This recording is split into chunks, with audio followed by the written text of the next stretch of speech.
এবং সূরা ইউসুফে এটা শিক্ষায় আমরা পাই, ইয়াকুব আলাইহিস সালাম ওনার ছেলেদেরকে বলেছিলেন যে লা তাইয়াসু মির রাউহিল্লাহ ইন্নাহু লা ইয়াইয়াসু মির রাউহিল্লাহি ইল্লাল কওমুল কাফিরুন। তোমরা আল্লাহর রহম থেকে নিরাশ হও না, আল্লাহর রহম থেকে নিরাশ হবে না। আল্লাহর রহম থেকে তারাই নিরাশ হয় যারা অবিশ্বাসী, যারা কাফির। হাল ছেড়ে দেওয়া যাবে না প্রিয় ভাইরা। এবং উনি প্রথমে ওনার ছেলে ইউসুফকে হারালেন, তারপরে বানিয়ামিনকে হারালেন, এরপর অন্যান্য ছেলেরা মিশরে চলে গেল শস্য আনার জন্য। তারপরে উনি আশা ছাড়েন, উনি বলেছেন ফাসাবরুন জামিল, যে কোনো পরিস্থিতিতে আমি ধৈর্য ধারণ করছি। আসাল্লাহু আইয়া আতিয়ানি বিহিম জামিআ, এবং আমি আশাবাদী যে আল্লাহ সবাইকে আমার কাছে ফিরিয়ে দিবেন একদিন। সবাই ওনারা পাগল বলতো, কি বলেন আপনি, বয়সের ভারে নুজ্জ হয়ে আপনি পাগলের মতো বলতেছেন ইউসুফ ইউসুফ ইউসুফ। কোথায় সে ইউসুফ? ওকে তো নেকড়ে খেয়ে ফেলেছে। কারণ ইউসুফের ভাইয়ের একটা গল্প সাজিয়েছিল, সন্ধ্যাবেলা এসে বলেছিল, বাবা আমরা তো খুব যত্নবান ছিলাম, কিন্তু নেকড়ে বাঘ তো খেয়ে ফেলেছে ইউসুফকে। তো উনি ইউসুফ আলাইহিস সালামের জামাটা হাতে নিলেন, হাতে নিয়ে দেখে ওরা আবার একটা বকরি জবাই করে এটা রক্ত মাখা নিয়ে আসছিল জামাতে। তো উনি বললেন যে ইউসুফকে কোন নেকড়ে খেলো যে ইউসুফকে খেয়ে ছিন্ন বিচ্ছিন্ন করে ফেললো, আমার ইউসুফের জামার মধ্যে তো কোনো আঁচল লাগলো না, জামার তো ডানে বাই কোথাও ছিঁড়া দেখতে পাচ্ছি না, শুধু রক্ত, এ কেমন নেকড়ে বাঘ, ইউসুফকে খেয়ে ফেললো কিন্তু ইউসুফের জামা ছিঁড়লো না। আপনারা জানেন যে জুলাইখা যখন ইউসুফ আলাইহিস সালামকে জোর করে পেতে যাচ্ছিল, আল্লাহ নবী ইউসুফ আলাইহিস সালাম চরিত্র বাঁচানোর জন্য দৌড় দিলেন ইলা নাহিয়াতিল বাব, দরজার দিকে, আর আল্লাহ তাআলা দরজা খুলে দিতে লাগলেন। সপ্তম দরজার সামনে এসে জুলাইখা ইউসুফ আলাইহিস সালামকে পেছন থেকে ধরে ফেললেন, ধরে যখন টান দিলেন পিছনে জামা ছিঁড়ে গেল। তো সামান্যই জোরাজোরিতে জামা ছিঁড়ে যায়, আর একটা নেকড়ে একটা মানুষকে চিড়ে কুটে খাবে, তার জামা ছিঁড়বে না? ছিঁড়বে। ওই জামা দেখেই উনি আন্দাজ করে ফেলছেন যে এটা মিথ্যা কথা, আমার ইউসুফকে নেকড়ে বাঘ খায়নি। এই যে অপরাধীরা যখন অপরাধ করে তারা সব আলামত মুছতে পারলো, একটা আলামত বাকি থেকে যায়, কোনো না কোনো আলামত থাকবে যেটা রেশ ধরে সিআইডিরা, ক্রিমিনাল ইনভেস্টিগেশন ডিপার্টমেন্টের লোকেরা তারা অপরাধীকে শনাক্ত করে ফেলে। তো ছোটবেলায় ইউসুফ আলাইহিস সালামকে হারালেন, এরপরে বানিয়ামিনকে হারালেন, এরপরে ছেলেরা গেল শস্য আনতে, কেউ নাই ওনার পাশে, কিন্তু উনি বললেন যে আমি বিশ্বাস করি, আমি আশাবাদী। উনি বলেছিলেন আমি আশাবাদী যে আল্লাহ তাআলা সবাইকে একদিন আমার কাছে ফিরিয়ে দেবেন, এবং তাই হয়েছে। সবাইকে আল্লাহ তাআলা ওনার কাছে এনে দিয়েছিলেন, এবং ওনারা সবাই মিশরে চলে গিয়েছিলেন। এক মহা পুনর্মিলন হয়েছিল পিতা পুত্রের সেদিন, দীর্ঘ প্রায় 30-40 বছর পর। তো এই জন্য আমরা সবসময় আশাবাদী থাকবো, optimistic, never be pessimistic, try to B optimistic always. সবসময় আপনি আশাবাদী হবেন। রাসূল সাল্লাল্লাহু আলাইহি ওয়াসাল্লাম সবসময় আশাবাদী থাকতেন। যে কোনো একটা দিকে নেগেটিভিটি থাকবে, পজিটিভিটি থাকবে, আপনি কোনটা নেবেন? পজিটিভটা আপনি নেবেন। একটা উদাহরণ আছে না, যে এরকম একটা গ্লাসের অর্ধেক যদি পানি থাকে, কেউ দেখে অর্ধেক খালি, কেউ দেখে অর্ধেক পানি ভর্তি, তো আপনি অর্ধেক যে পানি ভর্তি ওইটা খেয়াল করবেন, আশাবাদী হবেন। আশাবাদী লোকদেরকে আল্লাহ তাআলা পছন্দ করে। নিরাশ হয় যারা কাফির, অবিশ্বাসী তারা। আর শয়তানের সবচেয়ে বড় মিশন হচ্ছে আমাদেরকে হতাশ বানানো। আমাদেরকে কি বানানো? সে আমাদেরকে হতাশ বানাইতে পারলে সে সাকসেসফুল। সে আমাদেরকে বোঝাতে থাকে এত পাপ করেছিস, আল্লাহকে তোরে মাফ করবে? মনে হয় করবে না।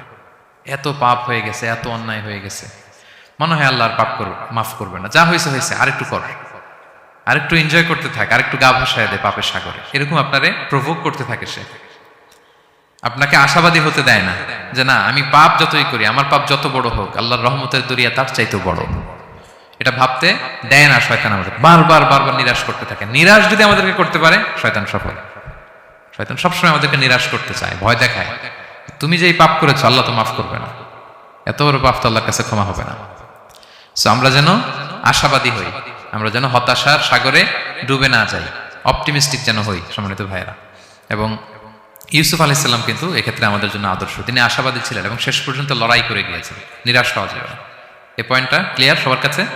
5 নাম্বার লেসন হচ্ছে, আপনি যদি বড় কোনো কাজ করতে চান, আপনার বড় প্ল্যান লাগবে, যেটাকে আমরা মাস্টার প্ল্যান বলি। বড় কিছু করতে হলে মাস্টার প্ল্যান লাগে, এবং আপনার প্রপার ম্যানেজমেন্ট লাগবে। প্ল্যানিং ছাড়া পৃথিবীতে কিছু হয় না। প্ল্যানিং যে কোনো কাজে, যে কোনো ক্যারিয়ারে, যে কোনো প্রফেশনে প্ল্যানিং ছাড়া বড় কোনো কিছু হয় না। আপনি প্ল্যানিং করেন, হার্ড ওয়ার্কিং করেন, সফলতা আপনাতেই এসে ধরা দেবে। এটা পৃথিবীর সুন্নাত।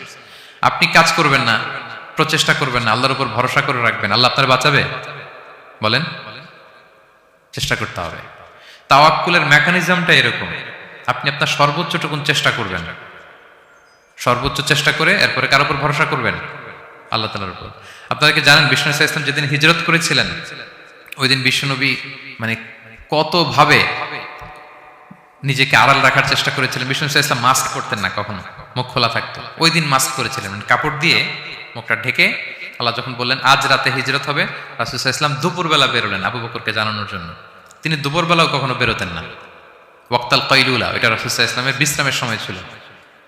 বা'দা যাহিরা, জোহরের পরে বিশ্রাম নিতেন। প্রচন্ড গরম, আরব দেশের লোকেরা বেরোতো না তখন, রাসূল সাল্লাল্লাহু আলাইহি ওয়াসাল্লাম বেরোতেন না। ওই দিন তিনি ওই টাইমে বেরোলেন যাতে কেউ না দেখে, নাম্বার 1। নাম্বার 2, উনি সবসময় খোলা মুখে বেরোন, ওই দিন তিনি মুখ ঢেকে বেরোলেন যাতে দূর থেকে কেউ দেখলেও একটা গ্ল্যান্সে টের না পায় এটা মুহাম্মদ।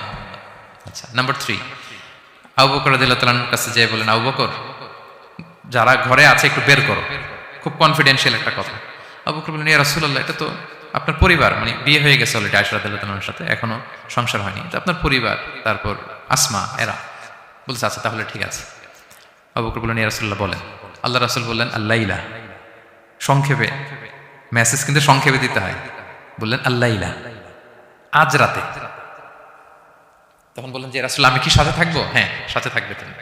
তো আগে ইঙ্গিত পেয়ে অনেক আগেই একটা উটকে আবু বকর রাদিয়াল্লাহু তাআলা আনহু ঘাস খাওয়াচ্ছিলেন, পানি খাওয়াচ্ছিলেন, নাদুস করছিলেন। তো ওই রাতেই বের হয়ে গেলেন। এবার আবু বকর রাদিয়াল্লাহু তাআলা আনহু কতটুকু প্ল্যান করলেন দেখেন। উনি ওনার ছেলে আব্দুল্লাহকে বললেন, তুমি মক্কার বাজারে আমরা যে মিসিং, আমরা যে নাই, আজকে রাতে তো আমাদেরকে হত্যা করতে আসবে, কে কি বলতেছে এসে গারে সাউরে তুমি এসে বলে যাবা। এটা হচ্ছে আবু বকর রাদিয়াল্লাহু আনহুর প্ল্যানিং। এই যে প্ল্যানিং যে কত দরকার, বড় কাজের জন্য যে প্ল্যানিং লাগে। রাসূল সাল্লাল্লাহু আলাইহি ওয়াসাল্লাম প্ল্যান করছে কিভাবে?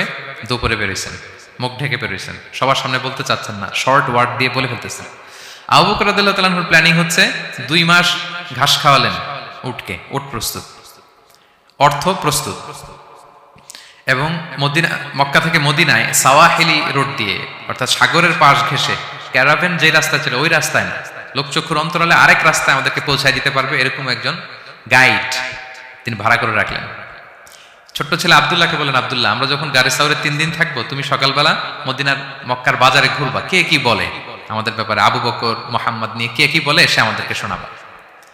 তো ছোট্ট ছেলে আব্দুল্লাহ যখন এই তথ্য দিয়ে যাবে, আব্দুল্লাহর ফুটপ্রিন্ট থাকবে না, বের হয়ে মরুভূমি দিয়ে হেঁটে গারে সাউর, আবার হেঁটে, এই ফুটপ্রিন্ট কেউ ফলো করলে তো সোজা আল্লাহ রাসূল এবং আবু বকরের কাছে পৌঁছে যাবে। উনি প্ল্যান বিও করে রাখলেন যে আব্দুল্লাহ যখন আমাদেরকে ইনফরমেশন পৌঁছে চলে আসবে, তিনি আরেকজনকে ঠিক করে রাখলেন যে তুমি আমার ছাগলগুলো ওই রাস্তায় একটু চড়াবা, তখন ছাগলের ফুটপ্রিন্ট থাকবে, ছোট্ট আব্দুল্লাহর পায়ের যে ছাপ ফুটপ্রিন্ট ওইটা আর থাকবে না। সুবহানাল্লাহ বিহামদি, কি প্ল্যান! ঠিকই আব্দুল্লাহ যেত, ফুটপ্রিন্ট পড়তো, এরপর তার রাখাল এসে ছাগল চড়াতো ওখানে, ফলে এখন শুধু ছাগল হাঁটার দাগ, ছোট্ট বাচ্চার আর দাগ নেই। এভাবে ওনারা হিজরত করেছেন, এরপরে তাওয়াক্কুল করেছেন আল্লাহর উপর। আর আমরা বলি যা করে আল্লাহ, আল্লাহর উপর তাওয়াক্কুল করলাম, এরকম বলি না? যা হবে হবে, এটা তাওয়াক্কুল হয়েছে? আমরা টিপিক্যাল বাঙালি মুসলমানরা কি বলতাম? আমি আল্লাহর নবী, আমি কাফিরদের নাকের ডগার উপর দিয়ে যাব, দেখি কে ঠেকায়, কার শক্তি বেশি, কুরাইশদের শক্তি বেশি না আল্লাহর শক্তি বেশি, এরকম বলতাম না? যে আমি রাতের বেলায় কেন যাবো, আমি দিনের বেলায় আবু জাহেলের নাকের ডগার উপর দিয়ে হেঁটে যাবো, দেখি কার শক্তি বেশি, আমার আল্লাহ বড় নাকি আবু জাহেল বড়। এরকম সস্তা কিছু আবেগিক কথা আমরা বলতাম। কিন্তু বিষ্ণু ঈসা ইসলাম কিরকম প্ল্যানিং করেছেন দেখেন, ওনার রোলটা উনি প্লে করেছেন এবং সব শেষে ভরসা করেছেন কার উপর? আল্লাহ তাআলার উপর। তাহলে প্ল্যানিং, বড় কাজ করতে হলে আপনাকে প্ল্যানিং লাগবে। উনি কি প্ল্যান করলেন শোনেন। উনি যখন জেলখানায় ছিলেন, রাজা একটা স্বপ্ন দেখলেন যে 7টা গাভী হৃষ্টপুষ্ট, তাদেরকে গিলে খেয়ে ফেলতেছে 7টা জীর্ণ শীর্ণ গাভী, আর 7টা সবুজ গমের শীষ, 7টা শুকনো গমের শীষ। এই অদ্ভুত স্বপ্ন দেখে উনি হয়রান, ঘুম ভেঙে গেল, ডাকলো সবাইকে, কেউ স্বপ্নের ব্যাখ্যা বলতে পারে না, সবাই বলতেছে আদগাস আহলাম, এটা অলিক স্বপ্ন, এর ব্যাখ্যা আমরা জানি না। তখন একজন বলল, রাজার যে সাকিল মালিক, সে বলল একজন আছে জেলখানায় আমার সাথে পরিচয় হয়েছিল, তার নাম ইউসুফ, ও পারবে। ইউসুফ আলাইহিস সালামকে বলা হলো, ইউসুফ আলাইহিস সালাম ব্যাখ্যা দিলেন, 15 বছরের মাস্টার প্ল্যান জানাই দিলেন রাজাকে। কয় বছরের? উনি বললেন যে প্রথম 7 বছর কি করবা? ক্বালা তাজরাউনা 7 সিনিনা দাআবা, প্রথম 7 বছর উনি বললেন যে একটা দুর্ভিক্ষ আসছে, ভয়ঙ্কর দুর্ভিক্ষ, ড্রট। এই দুর্ভিক্ষের কারণে গোটা বিশ্বে খাদ্য সংকট দেখা দিবে। নেক্সট 7 ইয়ার্স মিশরের সব জায়গায় কাল্টিভেটেড ল্যান্ড যেগুলো আছে চাষ করতে হবে ইচ্ছে মতো, এই 7 বছর চাষ করতে হবে, খেতে হবে কম, জমায় রাখতে হবে বেশি। এরপরে 7 বছরে কোনো বৃষ্টি হবে না, মারাত্মক দুর্ভিক্ষ, মাটি ফেটে চৌচির, পানি নাই কোথাও। ওই জমিয়ে রাখা প্রথম 7 বছরের খাবার দিয়ে পরের 7 বছর আপনাদেরকে ট্যাকেল দিতে হবে। এরপরে 7-7-14 শেষে 15তম বছরে প্রচন্ড বৃষ্টি হবে, সুজলা সুফলা, শস্য শ্যামলা হয়ে যাবে মিশরের অলি গলি সবকিছু। তাহলে প্ল্যান করলেন, মাস্টার প্ল্যান করলেন কয় বছরের? 15 বছর। রাজা শুনে তো অবাক, বলতেছে সর্বনাশ, এই লোক কোথায় ছিল? নিয়ে আসতে চাইলেন, উনি বললেন না, আমি বেরোবো না, আমাকে মিথ্যা অপবাদ দিয়ে কারাবরণ দেওয়া হয়েছিল, আগে ওটা সেটেল করেন। ওটা সেটেল করা হলো, গোটা মিশরবাসী জানলো, বিনা অপরাধে কারাবরণ। এরপর উনি বেরোয় আসলেন। সাথে সাথে রাজা বলল, আপনাকে আমি আমার একেবারে কাছের লোক, ব্যক্তিগত সহকারী বানাবো। উনি বললেন না, ইন্নী হাফিজুন আমিন, আমি হচ্ছি হাফিজ, যে কোনো জিনিস ভালো প্রিজার্ভ করতে পারি। এই যে আলনি আলা খাজাইনিল আরদ, আপনি আমাকে ফিনান্স মিনিস্টার বানান। তার মানে অনেক সময় নিজের ঢোল নিজের পেটাতে হয়। যখন দেখবেন যে না, আশেপাশে যেগুলো আছে এগুলো সব হচ্ছে বোকা শোকা, এরা দায়িত্ব নিলে শেষ করে ফেলবে, ওই ক্ষেত্রে নিজের ঢোল নিজে পেটানো জায়েজ। তো ইউসুফ আলাইহিস সালাম দেখলেন যে আমি যদি এটার রেসপন্সিবিলিটি নেই, তাহলে এই মাস্টার প্ল্যান আমি বাস্তবায়ন করতে পারবো। উনি বললেন, আমাকে ফিনান্স মিনিস্টার অফ ইজিপ্ট বানান, অর্থ মন্ত্রণালয়ের দায়িত্ব দেন। দেয়া হলো ওনাকে, এবং রাজাও দেরি করলেন না, মুহূর্তের মধ্যে ফিনান্স মিনিস্টারের দায়িত্ব দিয়ে দিলেন। এটাকে বলে ম্যারিটোক্রেসি। ইংরেজিতে কি বলে? ম্যারিটোক্রেসি, মানে পদ দেওয়া হবে মেরিটের ভিত্তিতে। সিঙ্গাপুরের 3টা বা 4টা ন্যাশনাল পলিসির মধ্যে একটা হচ্ছে ম্যারিটোক্রেসি। তারা এত আগায় যায় কেন? ছোট্ট সিঙ্গাপুর আগায় যাচ্ছে এত। তারা ওই জোহর বারু থেকে পানি নিয়ে ওইটারে প্রসেসিং করে ড্রিঙ্কিং ওয়াটার বানায়, আবার জোহর বারুর কাছে ড্রিঙ্কিং ওয়াটারের বোতল বিক্রি করে। কিন্তু পানি নিয়েছিল কোত্থেকে? জোহর বারু থেকে। জোহর বারু থেকে নিয়ে রিফাইন করে মিনারেল ওয়াটার এবং ড্রিঙ্কিং ওয়াটার 2 ধরনের বোতলজাত করে ওদের কাছে 3 ডবল দামে বিক্রি করে। This is called merit.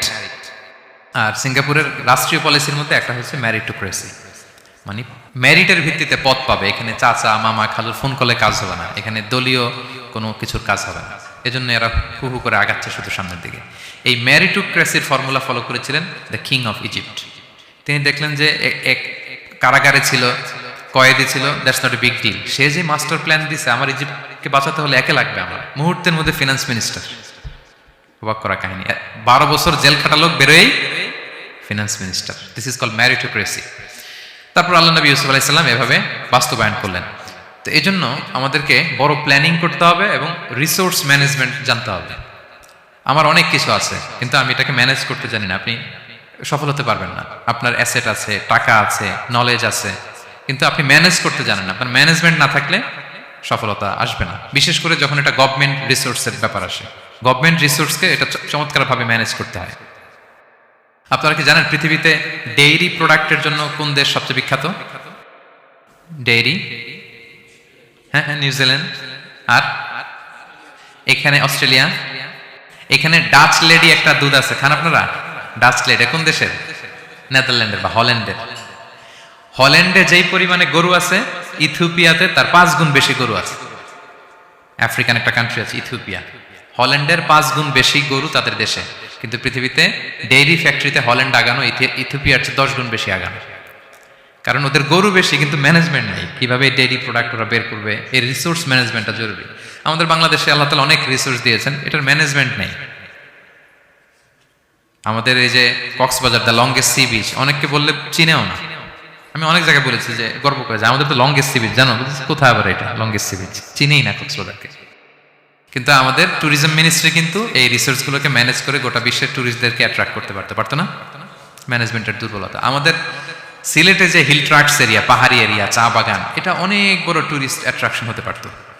আমাদের বান্দরবানে একবার একটা ক্যাবেল কার বানাইছিল, এটা কয়েক সপ্তাহের মধ্যে ছিঁড়ে পড়ছে। এই ঘটনা শুনলে বিদেশিরা তো দূরের কথা, আপনি উঠবেন ওটাতে আপনার বাচ্চা কাচ্চা নিয়ে? তা আমরা তো গেন্টিং হাইল্যান্ডে গেলেই ক্যাবেল কারে উঠি। লাঙ্কাবিতে গেলে এই যে স্কাই কেবলে আমরা উঠি না? কি পাওয়ারফুল ক্যাবেল দিয়ে, এত সুন্দর ম্যানেজমেন্ট, এত সুন্দর সেফটি সিকিউরিটি দিয়ে ওরা এটাকে ম্যানেজ করেছে, গোটা বিশ্বের ট্যুরিস্টদেরকে আকৃষ্ট করতেছে। ওটার উপরে উঠলে আন্দামান দ্বীপপুঞ্জগুলো দেখা যায়। আপনারা যাবেন লাঙ্কাবির ওই ক্যাবেল কারে, মালয়েশিয়ার সবচেয়ে উঁচু ক্যাবেল কার, স্কাই ক্যাবেল, ব্রিজ আছে একটা। তো এই যে আমাদেরকে আকৃষ্ট করে এগুলো, কারণ they know how to manage their resources. Government লেভেলে এই রিসোর্স ম্যানেজমেন্টটা জরুরি, যেটা আল্লাহ নবী ইউসুফ আলাইহিস সালাম আমাদের চোখে আঙ্গুল দিয়ে দেখিয়েছেন। প্ল্যানিং লাগবে, মাস্টার প্ল্যানিং লাগবে, গ্রাউন্ড ওয়ার্ক লাগবে, এরপরে আপনি কাজে নামবেন। যে কোনো বড় কাজ করার আগে, যেহেতু আপনারা ব্যবসায়ী, তো আমি তো ব্যবসা বুঝি না, একটু জাস্ট শেয়ার করতেছি আর কি আপনাদের সাথে, যদি কাজে লাগে আপনাদের। যে কোনো বড় প্রজেক্ট করার আগে সর্ট অ্যানালাইসিস করতে হয়। নাম শুনেছেন না আপনারা? হ্যাঁ, সর্ট নাম শুনেছেন? আজকে শোনা যান, SWOT, সর্ট অ্যানালাইসিস করতে হয়। S for strength, W for weakness, O for opportunities, T for threats. আপনি একটা বড় কাজ করার আগে সর্ট অ্যানালাইসিস করতে হয় যে আমার এই কাজের স্ট্রেংথ কতটুকু আছে, আমার উইকনেস কি কি আছে, কি কি সমস্যা হতে পারে, এরপর অপরচুনিটিস কি কি থাকতে পারে, তারপর এই কাজ আমি দাঁড় করালে, প্রজেক্ট দাঁড় করলে কি কি থ্রেট আমাকে এখানে বাধাগ্রস্ত করতে পারে। এই গ্রাউন্ড ওয়ার্ক করার পরে এরপর আপনি বড় মাস্টার প্ল্যান নিয়ে আপনার প্রজেক্ট শুরু করবেন। প্ল্যানিং বড় প্রজেক্টের জন্য অনেক জরুরি, এবং রিসোর্স ম্যানেজমেন্ট, বিশেষ করে গভর্নমেন্ট রিসোর্সের ক্ষেত্রে এটা খুবই জরুরি। এবং আল্লাহ নবী ইউসুফ আলাইহিস সালামের জীবনী থেকে এই লেসন কিন্তু আমরা পাই। এই পয়েন্টটা কি ক্লিয়ার সবার কাছে? 5 নাম্বার পয়েন্ট একটু কঠিন হয়ে গেল নাকি? ক্লিয়ার? 6 নাম্বার পয়েন্ট হচ্ছে এ দাঈ ইজ অ্যান অপরচুনিটি সিকার। আল্লাহ নবী ইউসুফ আলাইহিস সালামের জীবনী থেকে আমরা শিখতে পারি যে একজন দাঈ হচ্ছে সুযোগ সন্ধানী, পজিটিভ অর্থে আর কি। যখন প্রপার টাইমিংটা হবে তখন সে দাওয়া দিবে, তখন সে তার মেসেজটা ড্রপ করবে, তখন সে তার বার্তাটা দিবে। কিন্তু এটা আমাদের দেশে খুবই ল্যাকিং। আমাদের দায়ীরা দেখা যায় যে মানে খুবই অসহনশীল। সহনশীলতা আমাদের দায়ীদের মধ্যে বাংলাদেশে কম। মাইক্রোফোন পেলেই ও কাফের, ও জাহান্নামী, ও বাতিল, সবাইরে জাহান্নামে পাঠায়, উনি একাই জান্নাতে যেতে চায়। তো সবাই একসাথে গেলে আরো মজা হইতো না বেশি? কি বলেন? হ্যাঁ, এখানে আপনারা কেউ নাই, আমি একা আসছি, ঘুরতেছি, খাচ্ছি, এটা কি ভালো লাগবে আমার? এই যে আপনারা সবাই আসতেছেন, গেট টুগেদার হচ্ছে, এটাই না আনন্দ। তো সবাইরে জাহান্নামে পাঠাই, আমি একা জান্নাতে গেলে এটা মজা হবে? এটা বুঝাবে কে ওনাদের? কথায় কথায় সে বাতিল, সে কাফির, সে গোমরা, আর উনি একাই শুধু ভালো। এটা দাঈর বৈশিষ্ট্য নয়। আরব শায়েখরা বলেন যে নাহনু দুআত লাসনা কুদাত, আমরা দাঈ, আমরা জাজ নই। আমাদের দায়ীরা দায়ীর চেয়েও জাজ হতে চায় বেশি, খুব জাজমেন্টাল, আমরা খুব বেশি অ্যাটাকিং কথা বলি, আমরা অন্যকে নাকচ করে দেই, বাতিল করে দেই। এটা দায়ীর কাজ নয়। দায়ীর কাজ শুধু পৌঁছে দেওয়া। দায়ীর কাজ কি? ওমা আলাইনা ইল্লাল বালাগ, ওমা আলার রাসূলি ইল্লাল বালাগুল মুবিন, লাস্তা আলাইহিম বিমুসাইতির। নবী আপনাকে দারোগা বানিয়ে পাঠায় না, আপনি পিছনে পিছনে ঘুরবেন। ফালা আল্লাকা বাকিউন আলা নাফসিকা আলা আথারিহিম ইল্লাম ইউমিনু বিহাদাল হাদিসে আসাফা। মানে নবী আপনি তো পাগল হয়ে যাবেন ওদের পিছনে ঘুরতে ঘুরতে, ওরা ঈমান আনে না কেন, ওরা জান্নাতি হবে না কেন, এত পেরেশান তো হওয়ার দরকার নাই। আপনার কাজ শুধু পৌঁছে দেওয়া। হেদায়েত দেয়া না দেয়ার মালিক কে? আল্লাহ। ইন্নাকা লা তাহদি মান আহবাবতা ওয়ালাকিন্নাল্লাহা ইয়াহদি মান ইয়াশা। নবী আপনি যাকে চান হেদায়েত দিতে পারবেন না। আপন চাচা আবু তালেব এত ভালোবাসতো রাসূল সাল্লাল্লাহু আলাইহি ওয়াসাল্লামকে, ফিনান্সিয়াল সাপোর্ট, পলিটিক্যাল সাপোর্ট সব দিয়েছেন। রাসূল ভালোবাসতেন ওনাকে। মৃত্যু সজ্জায় শুয়ে আছে, চাচা একবার বলেন আশহাদু আল্লা ইলাহা ইল্লাল্লাহ ওয়া আশহাদু আন্না মুহাম্মাদুর রাসূলুল্লাহ, আমি বাকিটা আল্লাহর সাথে বুঝবো। উনি সবশেষে বললেন আলা মিল্লাতি আব্দুল মুত্তালিব, আমি আব্দুল মুত্তালিবের শিরকি বিশ্বাসের উপর শেষ নিঃশ্বাস ত্যাগ করলাম। তো রাসূল সাল্লাল্লাহু আলাইহি ওয়াসাল্লাম চাইলেও দিতে পারে? পারে না। তা আপনি দাঈ, আপনি এরকম জাজমেন্টাল কেন হবেন? আপনি এরকম অন্যকে নাকচ কেন করবেন? আপনার কাজ তো শুধু পৌঁছে দেওয়া। আমাদের কাজ কি? একজন দাঈ মোটেও জাজমেন্টাল হবে না, তিনি শুধু পৌঁছে দিবেন এবং প্রপার টাইমিং এর অপেক্ষায় থাকবেন। ইউসুফ আলাইহিস সালাম জেলখানায় ঢুকেই লা ইলাহার দাওয়াত দেননি, আগে সবার মাঝে নিজের একটা শক্ত অবস্থান নিশ্চিত করেছেন। যখন দেখলেন যে না, কেউ বিপদে পড়লে ওনার কাছে আসে, পরামর্শ চাইলে ওনার কাছে আসে, উনি ভাবলেন এই তো আমার টাইম। এরপর উনি শুরু করলেন মানে তাওহীদের কথাকে, শিরকে উচ্ছেদ করে তাওহীদ প্রতিষ্ঠার কথা এত সুন্দর আপনি সূরা ইউসুফের মধ্যে যেভাবে পাবেন অন্য কোথাও এরকম পাবেন না। অনেক সুন্দর করে এখানে তিনি দাওয়াত দিয়েছেন। তো দায়ীর কাজ হচ্ছে প্রপার টাইমিংটা করা। একজন দায়ী সবার সাথে মিশবে, দল মত নির্বিশেষে। গোটা বিশ্ব তার দাওয়াতি প্ল্যাটফর্ম। সে অনলাইনে, সে অফলাইনে, সে ক্যামেরার সামনে, সে কিবোর্ডে, সে মুসলিমের কাছে, অমুসলিমের কাছে, সবার কাছে আপনি মিশবেন। অনেক অমুসলিমরা আমাদের কথা শুনে, অনেক হিন্দু ভাইরা কথা শুনে, অনেক বৌদ্ধরা কথা শুনে, অনেক নাস্তিকরা কথা শুনে। হিজ মাই অডিয়েন্স। অনেক গুন্ডা মাস্তান আমাদের কথা শুনে। আপনি ওদের সাথে বসবেন, হাফ প্যান্ট পরে বসছে, গলায় স্বর্ণের চেইন, মদের গ্লাস নিয়ে বসছে, বসেন আপনি। দেখেন না এবিট লিও কি সুন্দর করে চলে যায়, সুন্দর করে। যে উনি আমাকে বলতেছে যে শায়েখ, আমি যে অনেক মেয়েদের সাথে বসি টসি, আমি কিন্তু মনে মনে শুধু আস্তাগফিরুল্লাহ পড়ি। আমাকে বলতেছে শায়েখে যে আপনি দেখছেন ইন্দোনেশিয়াতে এখানে সেখানে আমি চলে যাই বিভিন্ন মদের বারে, এখানে সেখানে, আমি কিন্তু মনে মনে আস্তাগফিরুল্লাহ পড়ি। তার মানে তার চিন্তা চেতনা কত সুন্দর দেখেন। যে ওখানে তো যাইতে হবে আমাদের, পাপের জায়গায় আড্ডাখানে না গেলে আপনি দাওয়াতটা দিবেন কোথায়? সো প্রপার একজন দায়ী, he is an opportunity seeker, say proper timing বুঝে দাওয়াতটা দিবে। এবং একজন দায়ী দল মত নির্বিশেষে সবার কাছে কোরআনের কথা পৌঁছাবে। যেই দায়ী ভেদাভেদ করেন অডিয়েন্সের মধ্যে, তিনি এই দাওয়াতি কাজের উপযুক্ত নন এবং দাওয়াতের এই মহান মর্যাদাকে তিনি হানি করছেন। একজন পটেনশিয়াল দায়ীর এরিয়া গোটা বিশ্ব। 7 নাম্বার সর্বশেষ লেসন হচ্ছে success isn't a destination, success is a journey. আমরা সফলতাকে অনেক একটা ডেস্টিনেশন মনে করি, ওই যে আমার সফলতা, আমি ওখানে পৌঁছলেই সফল, বাস খালাস কেদা, আর কিছু লাগবে না, এই তো হয়ে গেছে, আমি সফল। না, সাকসেস ইজন্ট আ ডেস্টিনেশন। সফলতা এটা কোনো গন্তব্যের নাম নয়, এটা একটা journey, journey to journey, journey to journey, চলমান প্রক্রিয়া। সফলতার কোনো শর্টকাট হয় না, হয় অনেক কাঠখড় পুড়িয়ে জীবন যুদ্ধের প্রতিটি অধ্যায়ে নিজেকে প্রমাণ করে করে একটু একটু করে আপনি সফল হবেন, একটু একটু করে আগাবেন। ইটস এ জার্নি, এটা কোনো ডেস্টিনেশন নয়।